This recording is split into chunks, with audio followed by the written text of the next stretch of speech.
Hey gang, Jake here. No matter how long it's been, I just can't seem to get away from Smash Bros. Even a full year after the last character's release, this game still has its hooks in me.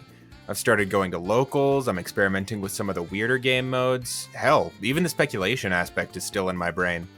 2022 has been a damn good year for Nintendo, and looking at how all of it could fit into this crossover has been something I've wanted to do for a hot minute.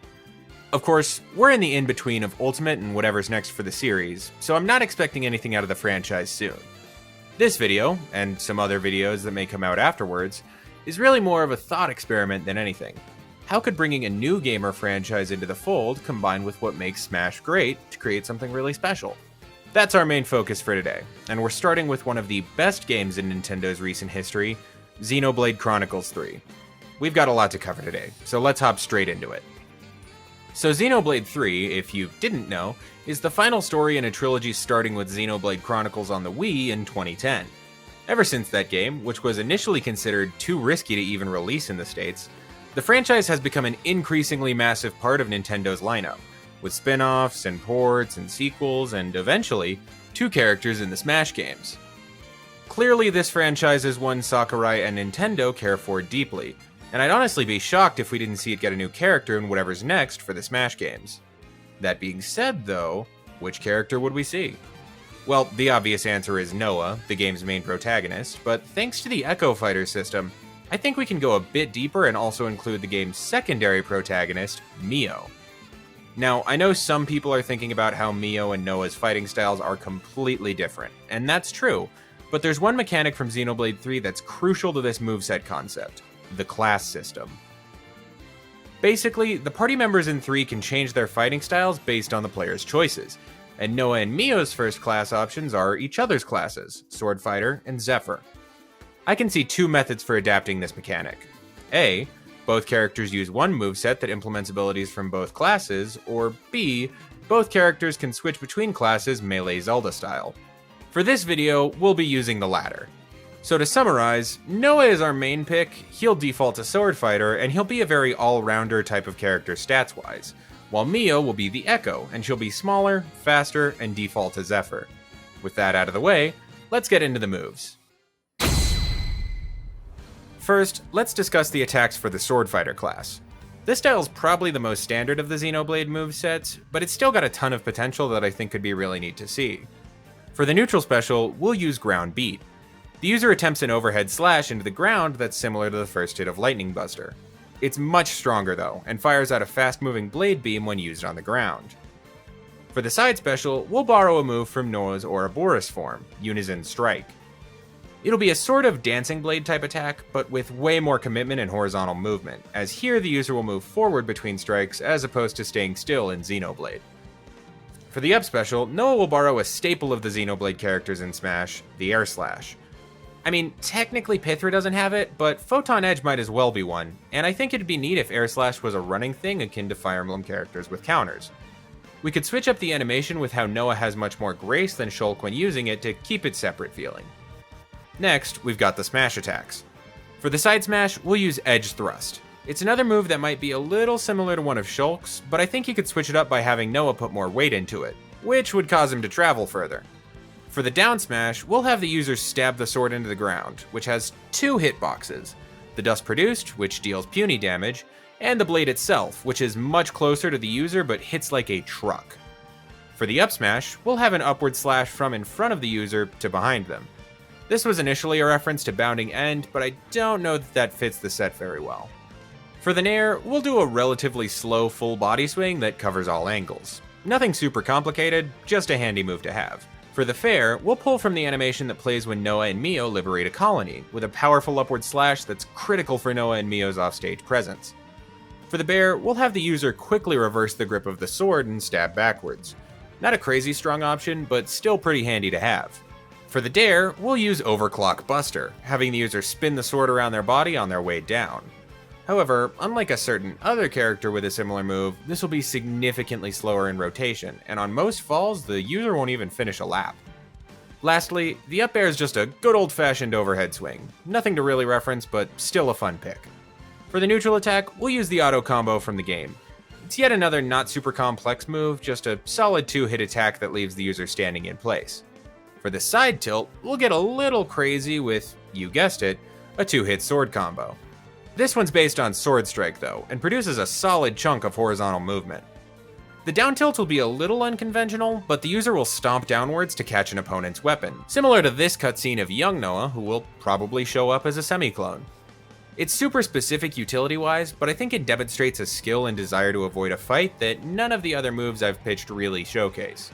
The up tilt is just a standard upward stab, which is pulled from this cutscene in Xenoblade 3. Next, let's look at the attacks for the Zephyr class. In Xenoblade 3, this class is significantly less traditional than Sword Fighter, and it's defined by speed and agility, so we'll have Noah and Mio breathe speed and agility in their attacks. For the neutral special, we'll use Radiant Ring, which will have a ring of ether appear around the user and deal damage on both sides. This will be significantly faster than moves like Flame Nova, and it'll be an all-around helpful get-off-me tool. The side special will be Gemini Strike, which will involve throwing out one of Mio's dual moon blades like a boomerang. It'll almost be similar to Min Min's Chakram, except Mio will be able to use two at once. For the up special, we'll use Jaguar Slash, which will entail a leap into the air followed by a full-on pounce involving slicing at the opponent with both moon blades. The side smash will be Deadly Twister, a move involving two spin kicks, one after the other. The down smash will be Dual Fang, which could involve stabbing both moonblades down in front of the user, or one on each side, whichever is better for gameplay purposes. Lastly, the up smash will be Shining Halo, which will involve charging a moonblade full of ether and throwing it right above the user, which will cause a lingering hitbox that deals chip damage until a final blast that hits hard. The Nair is an original move that'll show off some flexibility from the user. They'll rotate their body around to point their head towards the camera, extend the moonblades, and spin them around their body. The Fair is a front-facing attack that brings a moonblade from the user's ankles to their head in a quick motion that doesn't deal crazy damage. The Bear will have the user kick backwards for solid damage on a very situational attack. For the Dare, we'll borrow Mio's Full Moon Drop, having the user kick downwards with a surprising amount of force. Lastly, the up air will involve a front flip, with the user swinging moonblades out above their head for a move with solid damage and mostly intact speed. For the neutral attack, we'll once again borrow the auto combo, with 2 consecutive moonblade slashes. The side tilt will be the butterfly blade attack, with 2 downward slashes carrying the user forward. For the down tilt, we'll use a sweep kick that helps the user set up for some much stronger attacks. The up tilt will be a simple overhead slash from front to back, and the dash attack will be the wide slash art, with one large swing involving attacking with both moonblades. For our first of 2 shared moves, let's discuss the down special, the switch. This move works just like it does with Pyra and Mithra, with the character switching classes.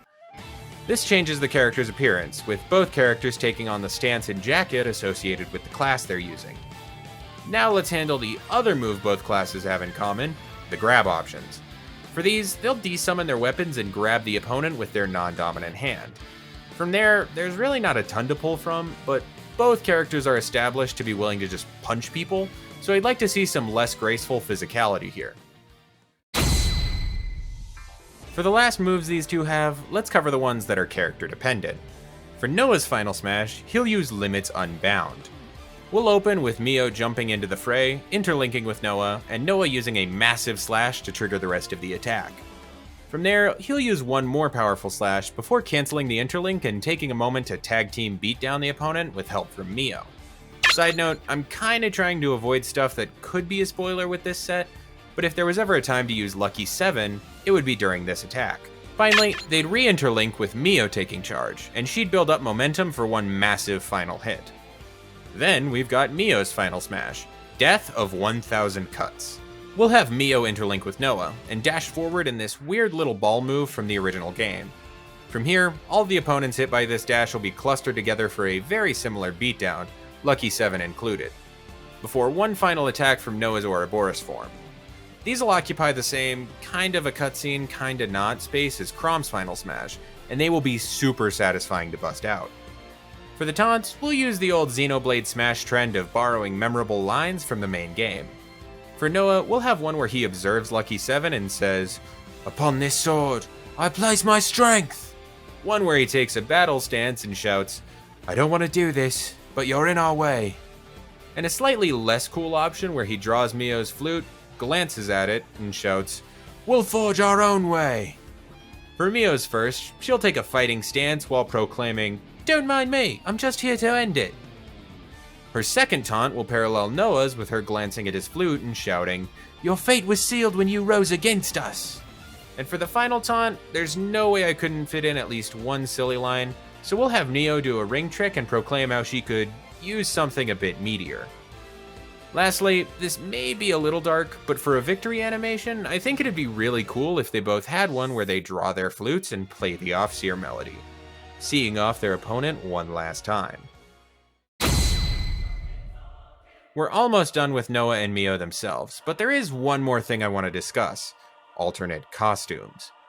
Both of these characters can wear a ton of outfits, and I would absolutely love to reference them with full costume changes, but I realistically don't know how feasible that is. The references I've picked would still work as alternate colors though. If they end up just getting alt colors, the jackets they wear will be the only thing that changes, and the costumes would be the same for both characters. Alt 1 would be the default red sword fighter and white Zephyr, but Alt 2 would be their in-game alternates, blue sword fighter and black Zephyr. Alt 3 would be a reference to Lance and Senna, with a gray sword fighter and a blue Zephyr. And Alt 4 would be a reference to Uni and Tyon, with a green sword fighter and an orange Zephyr. Alt 5 would be a reference to Ethel and Kamaravi, with a silver sword fighter and a crimson Zephyr. Alt 6 would be a purple sword fighter and a yellow Zephyr, if you know, you know. And Alt 7 would be a reference to Shulk and Rex, with a black and red sword fighter and a blue and gold Zephyr. Lastly, the final Alt 8 would be a simple costume based on either Noah and Mio's Special Forces uniforms, or depending on how free Nintendo was feeling that day, maybe even their swimsuits. And that just about wraps up Noah and Mio. They're a fun duo and I'm really happy with their concept, but I'm not quite done yet. No, we've still got plenty of content to cover, starting with a stage. Now, picking a stage for Xenoblade 3 is difficult because, unlike 1 or 2, there's honestly not a section from early in the game that stands out. However, there are 2 early locations I think could work well, and one sorta early location that I think could work really well. Everblight Plain is the site of the game's first battle, and while it's both story significant and unique from the Xenoblade stages we already have, it's not exactly interesting in terms of layout, and it would take a bit of stretching to convey the beauty of Xenoblade 3. Colony 4 has the same pros as Everblight Plain, and we could have some fun cameos and some better platform layouts, but it would still likely be a walk-off, and I still think we could go prettier. Colony Lambda is my personal pick, and while it is the setting of a very spoilery moment in the story, I think we can remove the context of that scene to just get a really good stage. It would be set on top of Lambda's Faranis, with a single landmass about as wide as Northern Cave, but without platforms. The background would consist of the waterfall that shields Lambda from outside view, as well as the nature and sky surrounding the area. Now, granted, this wouldn't leave much room for cameos, but honestly I don't think they'd add much to the scene. And if we absolutely needed one, you could have Moebius J, or equally possibly Moebius D, show up to terrorize the fighters. If Metal Face can do it, it shouldn't be too much of a problem. Now, to have a good stage, you do need good music, and Xenoblade 3 has us covered. There's plenty of songs that make perfect sense for Smash, but my goal isn't just to represent 3, it's also to better represent the series as a whole. For that, if I had to pick 10 songs, I'd opt for these. There's not a particular logic to my picks, this is just what I think would bring the most life to fights on Colony Lambda, Gar Plains, Cloud Sea, or whatever stages the next Smash brings. Something I think isn't talked about much in concepts like these is assist trophies, and while they're not a major deal, I do think they can be a fun way to represent a franchise. For Xenoblade 3, there is plenty to pull from, but I think the best would be Riku and Minana. These two are practically a member of the main party, and they have a number of abilities to present in a fight, but I'd set them up to use their support abilities of gem crafting and cooking. Upon being summoned, these two would do one of two things. Either A, Minana would defend Riku while he crafts a gem to give the player a temporary attack buff, or B, Riku would defend Minana while she cooks a gourmet meal to heal the player. In team battles, these effects would impact the entire team. And I would love it if when Minana cooks the player a meal, there's a small chance that it won't actually do anything. Lastly, there's 2 things I want to discuss further in terms of Xenoblade representation, but they're things that have a fairly uncertain future in Smash Bros. Collectibles have always had a very important place in Smash's history, but in wake of trophies being replaced with spirits for Ultimate, I'm really not sure what they'll do next. For the purposes of this video, we'll discuss collectibles in the form of a mix between spirits and trophies. They'd still be collectibles earned in battle that offer unique stat boosts and effects, but they would also be unique 3D models with fun descriptions. This is how I would like to see collectibles return to the series, but realistically my picks would be the same whether we got pure spirits, pure trophies, or something in between, so it doesn't really matter to me. For collectibles, I'd pick 13 since that feels like a reasonable number for one game. Those would be the fighter collectibles for Noah and Mio, 5 advanced collectibles for Lands, Senna, Uni, Taion, and Riku and Manana, Ace spirits for Silvercoat Ethel, Smoldering Kamaravi, and Moebius D, and Legend class spirits for Consul N, the Queens of Keves and Agnus, and the Ouroboros forms of Noah and Mio.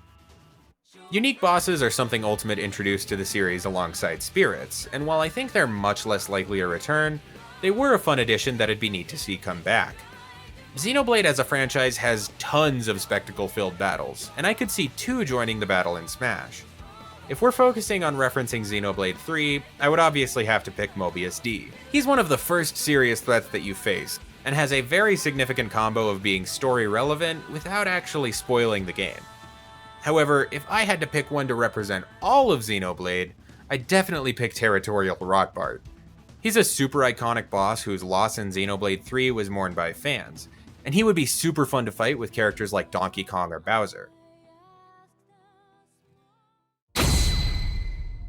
And that's finally it. Everything I've got to throw at this topic.